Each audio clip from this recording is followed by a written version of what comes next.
ಪ್ರಿಯ ವೀಕ್ಷಕರೇ, ಈಶ್ವರ ಬೆಳಕು ನ್ಯೂಸ್ ಕನ್ನಡ ಸುದ್ದಿ ವಾಹಿನಿಗೆ ಸಂಪರ್ಕಿಸಿ. ಮೊದಲಿಗೆ ಸಬ್ಸ್ಕ್ರೈಬ್ ಮಾಡಿ, ಶೇರ್ ಮಾಡಿ, ಒಂದು ಲೈಕ್ ನೀಡಿ, ಪಕ್ಕದಲ್ಲಿರುವ ಬೆಲ್ ಐಕಾನ್ ಕ್ಲಿಕ್ ಮಾಡಿ. ನಮಸ್ಕಾರ. ಬಾಳ್ಕಿ ಪಟ್ಟಣದಲ್ಲಿ ಕ್ಷೇತ್ರದ ಶಾಸಕರು, ಅರಣ್ಯ ಹಾಗೂ ಪರಿಸರ ಜೀವಶಾಸ್ತ್ರ ಸಚಿವರು, ಬೀದರ್ ಜಿಲ್ಲೆಯ ಉಸ್ತುವಾರಿ ಸಚಿವರಾದ ಈಶ್ವರ್ ಬಿ ಖಂಡ್ರೆಯವರಿಗೆ ಬಲಗೈ ಸಮುದಾಯ ಒಕ್ಕೂಟದ ಅಧ್ಯಕ್ಷರಾದ ರಾಜಕುಮಾರ್ ಮೋರಿ ಹಾಗೂ ಸಮಾಜದ ಹಿರಿಯ ಧುರೀಣರಾದ ವಿಠಲ್ ದಾಸ್ ಪ್ಯಾಗಿಯವರ ನೇತೃತ್ವದಲ್ಲಿ ಒಂದು ನಿಯೋಗವನ್ನ ತೆಗೆದುಕೊಂಡು ನಮ್ಮ ಬಲಗೈ ಸಮುದಾಯಕ್ಕೆ ಅನ್ಯಾಯ ಆಗದಂತೆ ಸರ್ಕಾರವು ದಿಟ್ಟ ನಿರ್ಧಾರ ತೆಗೆದುಕೊಳ್ಳಬೇಕೆಂದು ನಿಯೋಗ ಮುಖಾಂತರ ಮನವಿ ಪತ್ರ ಸಲ್ಲಿಸಲಾಯಿತು. ನಾವು ಇಲ್ಲಿಯವರೆಗೆ ಹಾಗೂ ಮುಂದೆಯೂ ಕೂಡ ಯಾವ ಸಮಾಜದ ವಿರೋಧಿಗಳಲ್ಲ.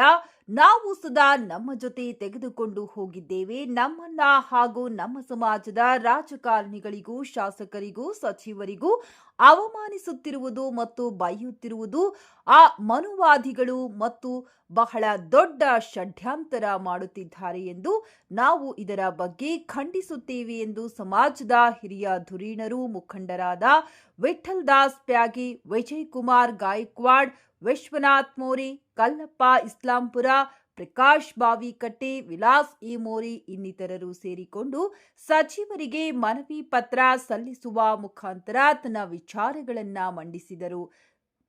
ನಾಗಮೋಹನ್ ದಾಸ್ ಅವೈಜ್ಞಾನಿಕ ಒಳ ಮೀಸಲಾತಿ ಸಮೀಕ್ಷೆ ರದ್ದತಿಗೆ ಆಗ್ರಹಿಸಿ ಬಲಗೈ ಸಮುದಾಯ ಒಕ್ಕೂಟದ ವತಿಯಿಂದ ಬಲಗೈ ಸಮುದಾಯದ ನಾಯಕರುಗಳು, ಸ್ವಾಭಿಮಾನದ ಕುಲ ಬಾಂಧವರು ಹಾಗೂ ಅಂಬೇಡ್ಕರ್ ವಂಶಸ್ಥರಾದ ನಾವುಗಳು ನಮ್ಮ ಮುಂದಿನ ಪೀಳಿಗೆಗೆ ನ್ಯಾಯಬದ್ಧ ಮೀಸಲಾತಿಗೆ ಆಗ್ರಹಿಸಿ ಅವೈಜ್ಞಾನಿಕ ಸಮೀಕ್ಷೆಗೆ ವಿರೋಧಿಸಿ ನಮಗೆ ನ್ಯಾಯಯುತವಾಗಿ ನ್ಯಾಯ ಸಿಗದೇ ಇದ್ದಲ್ಲಿ ನಾವು ಕೂಡ ಬೀದಿಗೆ ಇಳಿದು ಹೋರಾಟ ಮಾಡುವ ಅನಿವಾರ್ಯವಾಗುತ್ತದೆ ಎಂದು ಅಭಿಪ್ರಾಯ ವ್ಯಕ್ತಪಡಿಸಿದರು.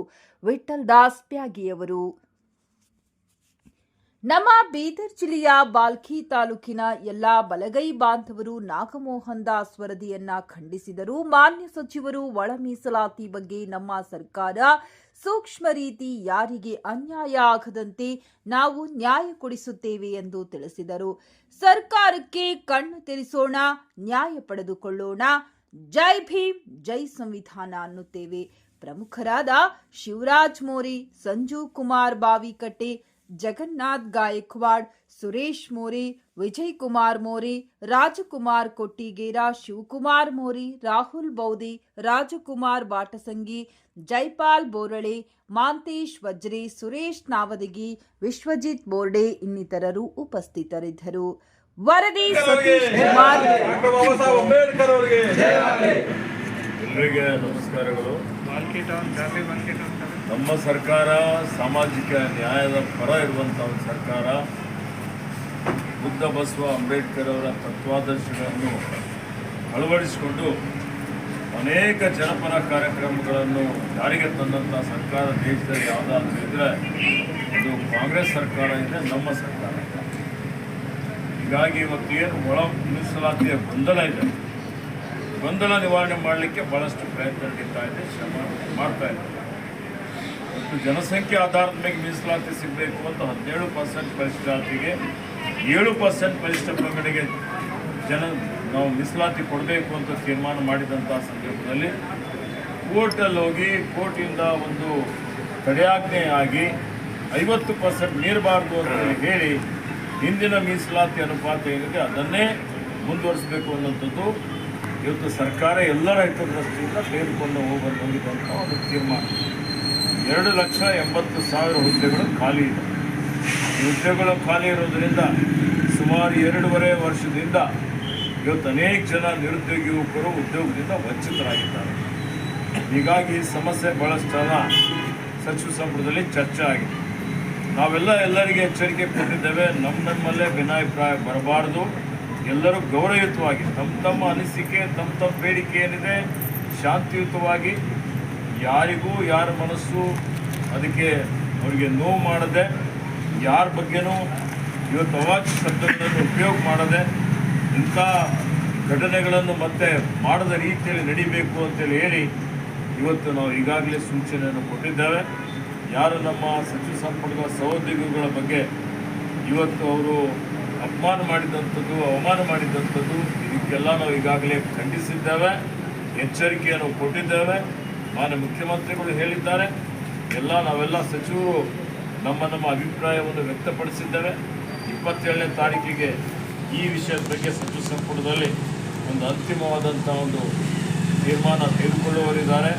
ಹೀಗಾಗಿ ಅದಕ್ಕೆ ಮೊನ್ನೆ ಅವ್ರದ್ದು ಮಾಡಿದಂಥ ಒಂದು ಪ್ರತಿಭಟನೆಯಲ್ಲಿ ಸರ್ಕಾರದ ವತಿಯಿಂದ ಅವ್ರ ರೆಪ್ರೆಸೆಂಟೇಷನ್ ಇವತ್ತು ತಗೊಳ್ಳಿಕ್ಕೆ ಮಾನ್ಯ ಮುಖ್ಯಮಂತ್ರಿಯವರು ಸತೀಶ್ ಜಾರಕಿಹೊಳಿಗೆ, ದಿನೇಶ್ ಗುಂಡೂರಾವ್ ಅವರಿಗೆ, ನನಗೆ, ಮುನಿಯಪ್ಪನವರಿಗೆ ಕಳಿಸಿದ್ರು.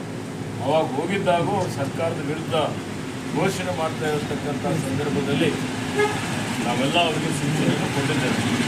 ಇದು ನೀವು ಮಾಡುವಂಥದ್ದು ಸರಿಯಲ್ಲ ಅಂತೇಳಿ ಹೇಳಿ, ಹೀಗಾಗಿ ಸೌಹಾರ್ದಯುತವಾಗಿ ಇವತ್ತು ಎಲ್ಲರನ್ನೂ ಒಳಗೊಂಡು ಇದು ಶಾಂತಿಯುತವಾಗಿ ಯಾರಿಗೂ ಅನ್ಯಾಯ ಆಗದ ರೀತಿಯಲ್ಲಿ, ಯಾವ ಸಮುದಾಯಕ್ಕೂ ಅನ್ಯಾಯ ಆಗದ ರೀತಿಯಲ್ಲಿ ನಮ್ಮ ಸರ್ಕಾರ ಇದನ್ನು ಬಗೆಹರಿಸಲಿಕ್ಕೆ ಪ್ರಯತ್ನ ಮಾಡ್ತಾ ಇದೆ.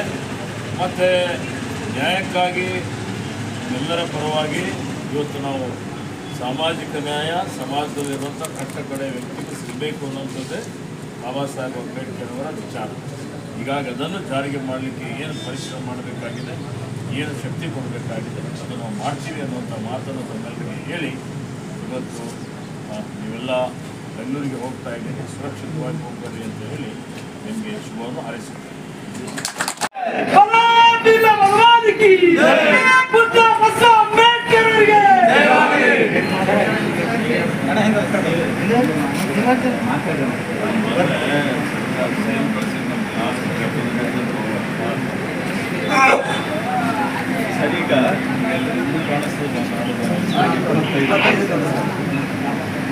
ಇವತ್ತು ನೀವೆಲ್ಲ ಸೇರಿಕೊಂಡಿರೋದು ಈಗಾಗಲೇ ನಮ್ಮ ಕರ್ನಾಟಕ ರಾಜ್ಯದಲ್ಲಿ ಒಳ ಮೀಸಲಾತಿಯ ವಿಷಯದಲ್ಲಿ ದೊಡ್ಡ ಗೊಂದಲವನ್ನು ಸೃಷ್ಟಿಯಾಗಿದೆ.